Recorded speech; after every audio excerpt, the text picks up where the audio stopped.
শুনতে এবং দেখতে পেলে একটু কমেন্ট করে জানাবেন। যদি কোনো প্রবলেম থাকে সেটাও আমাকে জানাবেন। প্রথম যে খবরটি দিয়ে শুরু করতে চাই, আমেরিকা কি ন্যাটো থেকে বেরিয়ে যাচ্ছে? ডোনাল্ড ট্রাম্প এমন হুমকি কিন্তু দিয়ে বসেছে। কারণ ডোনাল্ড ট্রাম্পকে পুরো ইউরোপ ইরানের বিরুদ্ধে যুদ্ধে কোনো সহযোগিতা করেনি।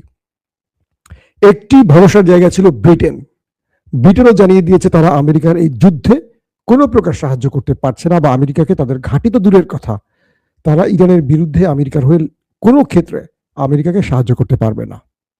আমেরিকার ট্রাম্পের মাথায় হাত পড়ে গেছে। পাশাপাশি স্পেন, তারা আমেরিকার সেনাঘাঁটি বন্ধ করে দিয়েছে। আপনারা জানেন যে ইউরোপের মোটামুটি যারা ন্যাটোভুক্ত দেশ, সেখানে সব জায়গায় আমেরিকার ঘাঁটি আছে। এক একটা দেশে কয়েক ডজন করে ঘাঁটি আছে। প্রায় 80টি দেশে 800-র মতো ঘাঁটি আছে, এরকম তথ্য আছে। তো স্পেন স্পষ্ট মার্কিন যুক্তরাষ্ট্রের ঘাঁটি স্পেনে যেটা আছে সেটা বন্ধ করে দিয়েছে, বলে দিয়েছে সরাসরি যে আমার দেশ থেকে তুমি ইরানে কোনো আক্রমণ করতে পারবা না, আমার স্থল কিংবা আমার আকাশ ব্যবহার তো করতে পারবা না, এবং যে ঘাঁটিটি আছে সেটাকে বন্ধ করে দিয়েছে যাতে কোনো প্রকার স্পেন থেকে ইরানে আক্রমণ না করতে পারে। একটা দুর্দান্ত খবর পেয়েছেন আপনারা আশা করি। 2 নম্বর যে বিষয়টি হয়েছে সেটি হলো ফ্রান্স, ইতালি এবং সুইজারল্যান্ড, পোল্যান্ড, তারা প্রত্যেকেই আমেরিকাকে বলে দিয়েছে এই দেশগুলোর ঘাঁটি থেকে ইরানে আক্রমণ করা যাবে না, এবং এই দেশগুলোর ভূমি কিংবা আকাশ আমেরিকা ব্যবহার করতে পারবে না। ধরেন আমেরিকা থেকে উড়ে আসবে বিমানে অস্ত্র নিয়ে, এবং এই দেশগুলো ব্যবহার করে তারা ইসরায়েলে নামবে বা মধ্যপ্রাচ্যে নামবে, এই সুযোগটিও আমেরিকা তাদের দেবে না। ইতিমধ্যে মার্কিন কয়েকটা বিমানও আটকে দেওয়া হয়েছে, যেগুলো অস্ত্র বোঝাই করে ইসরায়েলে যাওয়ার পথে ছিল, আটকে দেওয়া হয়েছে, তাদের কোনো ঘাঁটি ব্যবহার করতে দেয়নি। পরবর্তী আরবের কোনো মুসলিম দেশ তাদের ঘাঁটি ব্যবহার করতে দিয়েছে। বুঝতে পারছেন মুসলমানদের মধ্যে কি সমস্যা হচ্ছে এবার। পোল্যান্ড, তারাও জানিয়ে দিয়েছে যে তারা আমেরিকাকে কোনো ঘাঁটি ব্যবহার করতে দেবে না, কারণ এই দেশগুলোর প্রধান একটি ভয়, ইরান সেই ভয়টাতেই খেলে দিয়েছে। ইতিমধ্যে পৃথিবীর বহু দেশ লকডাউনে চলে যাচ্ছে, ইউরোপ তেল গ্যাসের সংকটে পড়ে গেছে, আর ইরান এই যুদ্ধে অস্ত্রের চেয়েও সবচেয়ে বড় যে খেলাটি খেলেছে সেটি হলো হরমুজ প্রণালী। এটি একটি নিউক্লিয়ার, ইরানের নিউক্লিয়ার লাগবে না, ইরানের আছে হরমুজ প্রণালী, এটা নিউক্লিয়ারের চেয়েও পাওয়ারফুল। একদিকে হরমুজ যদি বন্ধ করে দিয়েছে, আরেকদিকে বাবুল মান্দাব, এই দুটো বন্ধ করে দিলে এশিয়া বলি আর ইউরোপ বলি তাদের অবস্থা করুণ হয়ে যাবে। তো ইউরোপ বুঝে গেছে যে আমেরিকার সাথে এই যুদ্ধে তারা নামলে তাদের সব ক্লাবস হয়ে যাবে, তাদের ব্যবসা বাণিজ্য শিল্প কারখানা সব বন্ধ হয়ে যাবে। তারা আজকে ব্রিটেনের প্রধানমন্ত্রী বলেছেন যে তারা 25টি দেশ ইউরোপের, তারা ইরানের সাথে আলোচনা করতে চায়। বুঝতে পারছেন বিষয়টা? ইউরোপের 25টি দেশ বা 30টির মতো দেশ তারা ইরানের সাথে আলোচনা করতে চায়। কি আলোচনা? যে তারা আমেরিকাকে কোনো ঘাঁটি ব্যবহার করতে যেহেতু দেয়নি, আগামীতে দেবে না, ইরান যেন তাদেরকে তেল আসা যাওয়ার ক্ষেত্রে অনুমতি দেয়। বুঝতে পারছেন খেলাটা কি? ইরানের পার্লামেন্টে পাশ হয়ে গেছে এখন থেকে যারা হরমুজ প্রণালী ব্যবহার করবেন, এটা হলো ইরান এক পাশে অন্য পাশে ওমান, প্রায় 21 কিলোমিটার একটা সরু পথ। তো এটা যদি এখন ইরানের পার্লামেন্টে পাশ হয়ে গেছে, এখন থেকে তারা এখান থেকে টোল আদায় শুরু করে দিয়েছে। প্রায় $20 লক্ষ একটা জাহাজে দিতে হবে, এটা কম বেশি হবে। ইরানের মিত্রদের জন্য হয়তো ছাড়ও দেয়া হবে, আবার আমেরিকার বন্ধুদের জন্য এটা টোল বাড়তেও পারে। এক পাশে ওমান, এক পাশে ইরান, এতে করে ওমানেরও লাভ হবে, কারণ ইরান যখন এই টোলটা নেবে এটা ওমানও একটা ভাগ পাবে, কারণ দুজন মিলেই এই হরমুজ প্রণালী। ভালো করে খেয়াল করছেন, এই যুদ্ধে গালফ কান্ট্রিতে যে দেশটিকে সবচেয়ে কম অ্যাটাক করা হয়েছে, একেবারে ইরান আক্রমণ না করেনি বললেই বলা যায়, সেই দেশটির নাম ওমান। কেন বলেন তো? কারণ ওমান ইরানকে জানিয়ে দিয়েছে তারা আমেরিকার পক্ষে নেই, তারা যতটুকু পারে ইরানের পক্ষে আছে। এক, মধ্যস্থতার জন্য ওমান বারবারই আমেরিকার সাথে আলোচনা করেছিল ইরানের হয়ে, কারণ আমেরিকা এবং ইসরায়েলের যে আলোচনা হয়েছিল এটা কিন্তু ওমানের মাধ্যমে হয়েছিল, এবং ওমান স্পষ্ট আমেরিকার বিরুদ্ধে বক্তব্য দিয়েছে এই যুদ্ধে, যেটা আরবের বাকি দেশগুলো দেয় নাই। পরবর্তী কাতার দিয়েছে। ওমান এখানে এতটা কৌশলে খেলেছে যে সে সাপও মরেছে, লাঠিও ভাঙেনি। অর্থাৎ আমেরিকার মিত্র আছে, যেহেতু সেখানে ঘাঁটি আছে গালফ কান্ট্রি, কিন্তু ইরানকে চটায়নি। ইরানের সাথে তাদের সম্পর্কটা তারা ধরে রেখেছে, এবং আমেরিকাকে তারা ইরানে আক্রমণে বড় কোনো সহযোগিতা করেনি। 2 নম্বর বিষয়।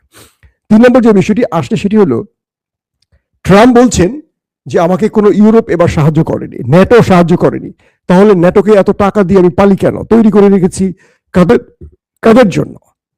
তিনি বলছেন যে আমি বা আমেরিকা ন্যাটো থেকে বের হয়ে যেতে পারে। আসলে ন্যাটো খেপেছে কেন? ফিনল্যান্ডের কথা মনে আছে আপনাদের? আমেরিকা ইউরোপের উপর ট্যারিফের বিষয়গুলো আছে, নানান রকম। আমেরিকার প্রেসিডেন্ট ডোনাল্ড ট্রাম্প ক্ষমতায় বসে কাউকে মানুষই মনে করেন নাই, তুচ্ছ তাচ্ছিল্য। ইউরোপকে এমন ভাবে সার্চ করার কথা, ফিনল্যান্ড দখলের যে প্ল্যান করেছে, গ্রিনল্যান্ড। তো এই যে বিষয়গুলো আসছে এবং আরো অনেক দেশের উপর তার ট্যারিফ যোগ করার যে খেলাগুলো, সে মনে করেছেন আমি যা ইচ্ছা তাই করবো, আমি বিশ্বমোড়ল, আমাকে কি কিছু করতে পারবে না। ইউরোপ তাদের আত্মমর্যাদা রক্ষা এবার শক্তভাবে দাঁড়িয়ে গেছে ট্রাম্পের বিরুদ্ধে। এখন পর্যন্ত এই যুদ্ধটা ট্রাম্প চেয়েছিল একটা কি বলবো বিশ্বযুদ্ধের মতো, সব নেটোগুলো নিয়ে আসবে, ইউরোপকে নিয়ে আসবে, ইরানকে চারদিক থেকে মারবে। ইরান এখানে হরমুজ বন্ধ করে দিয়ে সবার মুখ বন্ধ করে দিয়েছে। সবাই বুঝতে পারছে যুদ্ধ তেলের যুদ্ধ। তেল মানে কি? তেল তো পানির চেয়ে এখন ইম্পর্টেন্ট হয়ে গেছে, কারণ পুরো পৃথিবী শিল্প কলকারখানার উপর টিকে থাকে। সব বন্ধ হয়ে যাবে, প্রোডাকশন বন্ধ হয়ে যাবে, তাদের অর্থনীতি ভেঙে পড়ে যাবে, স্টক মার্কেট ধাস করে পড়ে যাচ্ছে, সবকিছু এলোমেলো। তো এই মুহূর্তে যে খেলাটি খেলছে ইরান, তারা ইউরোপকে বোঝাচ্ছে, আর ইউরোপও ইরানের মেসেজ বুঝেছে। এখন ইউরোপ ইরানের সাথে আলোচনা করতে চায়, ইরানও তাদের জন্য দরজা খুলে দেবে, এবং ইরান যে টোল আদায় করবে এটা এখন চূড়ান্ত হয়ে গেছে। এখন ইরানের জন্য এই যুদ্ধ বড় অর্থনৈতিক একটা সুবিধা এনে দেবে। এখন বিলিয়ন বিলিয়ন ডলার ইরানের ঘরে ঢুকে যাবে। এটা একটা দুর্দান্ত। এটা এর আগে কিন্তু মিশরে এরকম হয়েছিল, সুয়েজ খাল। এই হিস্ট্রি হয়তো অনেকে জানেন, অনেকে জানেন না। তো মিশরের এইটাও একসময় আন্তর্জাতিক সীমান্ত বা জলরাশির আওতায় ছিল, এখানে কেউ টোল আদায় করতে পারতো না। এখানে মিশরের দ্বিতীয় রাষ্ট্রপ্রধান মেবি জামাল আবদেল নাসের, তিনি এটাকে তাদের আওতায় এনেছেন, মিশরের অন্তর্ভুক্ত করেছেন এবং টোলের বিষয়ের মধ্যে এটা এনেছিলেন। ফ্রান্স, জার্মান এরা খেপে গিয়েছিল তাদের বিরুদ্ধে। জামাল আবদেল নাসের খুব ভালো শাসক ছিল তা না, দেশের জন্য হয়তো কিছু করেছেন, তবে ইসলাম বিরোধী ছিলেন। যারা এবং গাজ্জালির কারাগারে রাত দিন বইটি পড়েছেন তারা হয়তো জামাল আবদেল নাসেরের হিস্ট্রি জানেন, কতটা দুঃশাসক ছিলেন তিনি। এই বইটি আবার পড়া হয়েছে, আমার খুব ভালো লেগেছিল। যারা একটু ইসলাম নিয়ে গবেষণা করেন, কারাগারে রাত দিন বইটি পড়বেন অবশ্যই। দর্শক, এখন যে বিষয়টি তৈরি হয়েছে, স্পেন শুধু এখানে থেমে থাকেনি। স্পেন বলে দিয়েছে যে স্পেন এই বিশ্বকাপে যদি ইসরায়েল কোয়ালিফাইড করে এবং ইসরায়েলের সাথে যদি কোনো ম্যাচ আসে, কোয়ালিফাইড করার পর স্পেনের সাথে, স্পেন ইসরায়েলের সাথে বিশ্বকাপে খেলবে না। এর চেয়ে বড় প্রতিবাদ একটা ইউরোপের দেশ আর কি করতে পারে বলেন? আমি স্পেনের প্রধানমন্ত্রীকে বারবার স্যালুট দিতে চাই, তাকে নিয়ে আমি অনেকগুলো ভিডিও করেছি, দেখবেন। ইসরায়েল যদি কোয়ালিফাইড রাউন্ডে আসে, স্পেন তাদের সাথে খেলবে না। এখনই ঘোষণা দিয়েছে, এই জুনেই বোধহয় খেলা শুরু হচ্ছে আমেরিকাতে। তো তার মানে আমেরিকা এবং তার অন্যতম মিত্র ইসরায়েল ইউরোপের ব্যাপক চাপের মুখে পড়ে গেছে। চাপ মানে কি? ভয়ঙ্কর চাপে পড়ে গেছে। তারা বুঝিয়ে দিচ্ছে যে তোমরা দুজন ইচ্ছে মতো যে কোনো দেশে যুদ্ধ ছড়িয়ে দেবে আর পুরো পৃথিবী টালমাটাল করে দেবে, অর্থনীতির 12টা বাজিয়ে দেবে। এটা হতে পারে না। তোমাদেরকে কেউ ব্ল্যাঙ্ক চেক দিয়ে দেয়নি। এক আমেরিকা তোমার কাছে আছে বলে বা তোমার বুক পকেটে আছে বলে ইসরায়েল তুমি গাজাতে লক্ষ লক্ষ মানুষ মেরে দিবা, লেবাননে কচুকাটা করবা, এটা অনুমতি তোমাকে কেউ দেয়নি। ইউরোপ বুঝতে পারছে, কারণ ইউরোপের জনগণ আমাদের মতো ঘুমিয়ে থাকে না। আমাদের দেশে যেমন জুলাই যোদ্ধারা ফাইট করেছে, আমরা একটা নতুন বন্দোবস্ত পাবো আশা করেছিলাম। এখন যারা ক্ষমতায় বসে তারা বলছে গণভোট আবার কিসের, সংবিধান আবার কিসের, আগেরটাই থাকবে। এরা হলো নষ্ট মেধার লোক। এরা রাজনীতির জন্য সকালে একটা বলে, বিকালে একটা বলে। এরা বিরোধী শিবিরে থাকলে একটা বলে, সরকারে আসলে আরেকটা বলে। এদের মানে এরা চায় সবসময় চিরদিন তারাই ক্ষমতা থাকুক, কিন্তু আল্লাহ তাদেরকে সারা জীবন ক্ষমতা রাখে না। কাউকে কাউকে ভারতীয় আল্লাহ ট্রান্সফার করে দেয়। ইতিহাস থেকে যারা শিক্ষা না নেবে তাদের জন্য ইতিহাস ভয়ঙ্কর পরিণতি ডেকে আনবে, এটি বাস্তব কথা। দর্শক, এখন এই বিষয়গুলোর মধ্যে মার্কিন প্রেসিডেন্ট ডোনাল্ড ট্রাম্প বারবার ইঙ্গিত করছেন যে তিনি ইরানের নতুন সরকারের সাথে আলোচনা করতে চান। বিষয়টা কি দাঁড়িয়েছে দেখেন। ট্রাম্প বলছেন ইরানে যে নতুন রেজিম আসছে তারা ভালো, এবং তিনি তাদের সাথে ব্যাকডোরে আলোচনা চালিয়ে যাচ্ছেন, আলোচনা এগিয়ে চলছে। প্রশ্ন হলো ইরানের নতুন রেজিম কে? আগের রেজিম তো ছিল আয়াতুল্লাহ আলী খামিনি, যিনি ইসরায়েলের সাথে 12 দিন যুদ্ধ করেছেন। তার দেশে পারমাণবিক প্রজেক্টগুলোতে হিট হয়েছিল, ফোর্দো, নাতানজ এবং ইস্পাহানে, এবং ইসরায়েল ব্যাপক অ্যাটাকও করেছিল।